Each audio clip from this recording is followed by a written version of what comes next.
आज आप लोगों के लिए लेके आई हूँ बिना बेसन के क्रिस्पी पकोड़ों की रेसिपी। ये रेसिपी बेसिकली मैंने रमज़ान के लिए बनाई थी, लेकिन रमज़ान में मेरी वालदा की तबीयत बहुत ख़राब थी, इसलिए मैं यूट्यूब चैनल को टाइम नहीं दे पाई थी।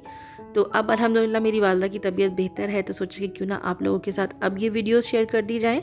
अस्सलाम वालेकुम, मैं हूँ किरण खान, आप देख रहे हैं देसी हॉटपॉट यूट्यूब चैनल। तो जी वीडियो को एंड तक ज़रूर देखिएगा ताकि कोई भी स्टेप आपसे मिस ना हो जाए। तो जी यहाँ पे मैंने ले लिए हैं तकरीबन 1 पाव के करीब आलू और तकरीबन 1 पाव के करीब ही मैंने ले लिए हैं बैंगन, और इनको मैंने बिल्कुल लंबा लंबा बारीक बारीक काट लिया है। और ये आलू और बैंगन जो है ये मैंने ख़ुद अपने घर में ग्रो किए हुए हैं।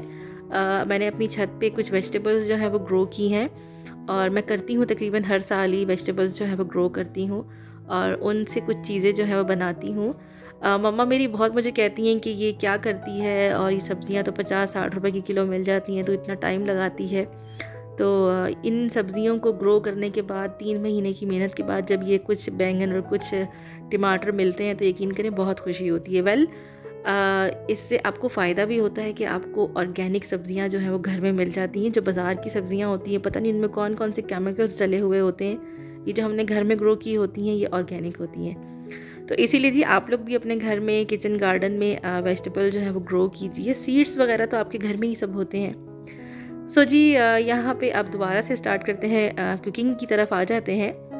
अच्छा जी, इसमें मैं डाल रही हूँ तकरीबन 2 से 3 खाने के चम्मच धनिए के। इसको मैंने अच्छे से धो के और बारीक बारीक कट कर लिया है। अच्छा, साथ में ही मैं इसमें डाल रही हूँ पुदीना, वो भी 2 खाने के चम्मच हैं। थोड़ी सी मैंने इसमें हरी मिर्चें डाल दी हैं टू टेस्ट, आपको जितनी पसंद है आप डाल सकते हैं। 1 चाय का चम्मच जो है इसमें मैंने डाल दिया है मिर्चों का। आधा चाय का चम्मच इसमें मैंने डाल दिया है हल्दी का। और ये मेरे पास पकोड़ा मसाला है। बेसिकली ये पकोड़ा मसाला मैंने ख़ुद घर में बनाया है, जिससे बहुत ही मज़ेदार पकोड़े बनते हैं। तो इसकी जो लिंक है वो मैं आई बटन में डाल दूँगी, तो आप जाके इसे देख लीजिएगा। तो ये पकोड़ा मसाला तकरीबन मैं डाल रही हूँ इसमें 4 खाने के चम्मच। कम या ज़्यादा आप अपनी मर्ज़ी के मुताबिक बिल्कुल कर सकते हैं। और साथ में ही इसमें मैं डाल रही हूँ कॉर्नफ्लोर, क्योंकि जैसा कि मैंने कहा कि हम इसमें बेसन का इस्तेमाल नहीं कर रहे हैं, तो हमें इसमें कॉर्नफ्लोर का इस्तेमाल करना है। तो यहाँ पे मैं तकरीबन 2 खाने के चम्मच कॉर्नफ्लोर जो है वो डाल रही हूँ। और साथ में ही मैंने ये सूजी जो है, जो हमारे घर में नॉर्मल सूजी होती है, उसको मैंने ग्राइंडर में पीस लिया था, ये डाल रही हूँ मैं इसमें 1 खाने का चम्मच।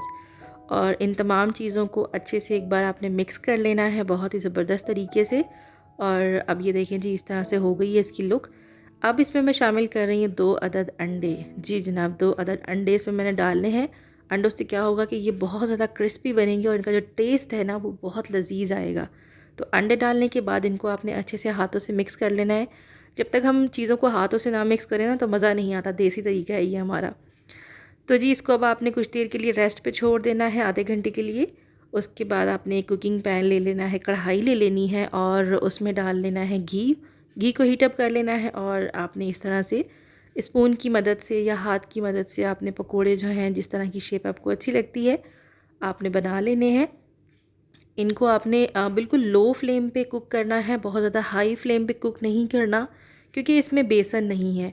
और जब बेसन नहीं होता तो चीज़ जो है वो बहुत जल्दी, या पकोड़े हैं वो बहुत जल्दी बन जाते हैं। तो आपने इनको बिल्कुल हल्की आंच पे पकाना है, कुक करना है। और जब दोनों साइड से ये अच्छे से क्रिस्पी से गोल्डन से हो जाएं तो आप इनको डिश आउट कर लीजिएगा। तो जी डिश आउट करने का टाइम नहीं था, क्योंकि अफ्तारी का टाइम होने वाला था। तो उम्मीद करती हूँ कि आज की रेसिपी आपको अच्छी लगी होगी। अच्छी लगी है तो चैनल को सब्सक्राइब कर दीजिएगा, वीडियो को लाइक एंड शेयर कर दीजिएगा।